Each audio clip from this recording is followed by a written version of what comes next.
Sampurasun pamirsa, tepang deui sareng Kang Aam dina acara Wejangan Asih. Pamirsa, aya sesebatan ilmu ajug. Naon anu dimaksud ilmu ajug di dieu? Ilmu ajug nyaeta aya jalmi anu pinter kabatur ngajarkeun naon-naon, tapi anjeunna henteu pernah ngalampahkeun hal eta. Dina bahasa gaulna mah tiasa disebatkeun eta teh jarkonan. Bisa ngajar, henteu bisa ngalakonan. Saur orang Jawa mah jarkoni cenah, iso ngajar ora iso ngelakoni. Saur orang Betawi nu kitu disebutna omdo, omong doang. Tah ari saur urang nagri deungeun mah disebutna nato, no action talking only. Ilmu ajug sesabatan ka jalmi anu mung pinter nyarios wungkul, henteu pinter dina prak-prakanana.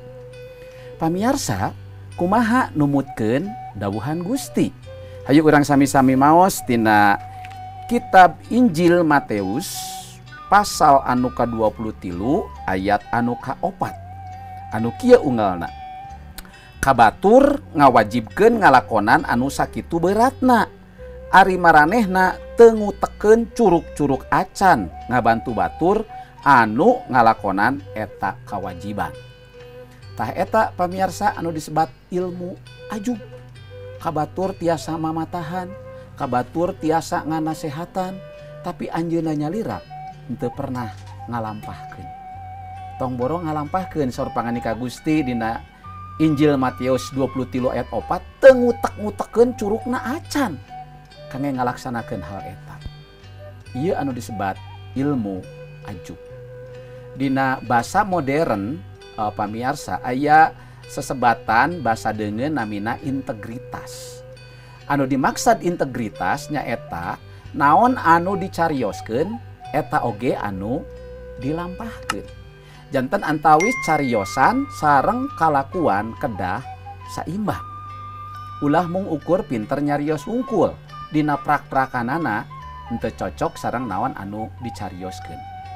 Upami aya anu sapertos kitu, dina babasaan Sunda disebutna ilmu ajug.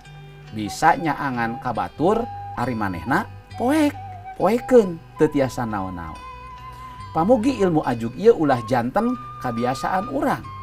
Kumargi upami urang hoyong janten tuladan anu sae, conto anu sae, urang kedah tiasa ngalarapkeun naon anu dicarioskeun ku urang, eta anu kedah dilampahkeun ku urang.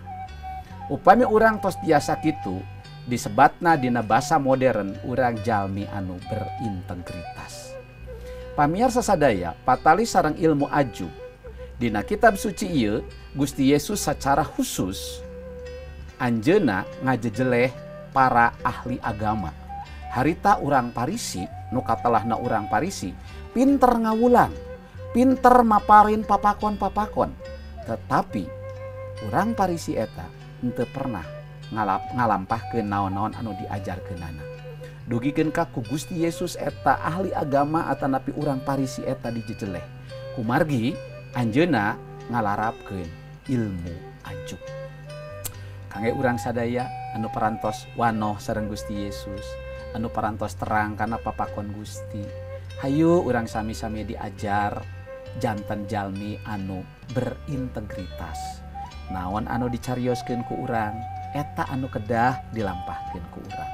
Supados urang janten conto, janten tuladan anu sae.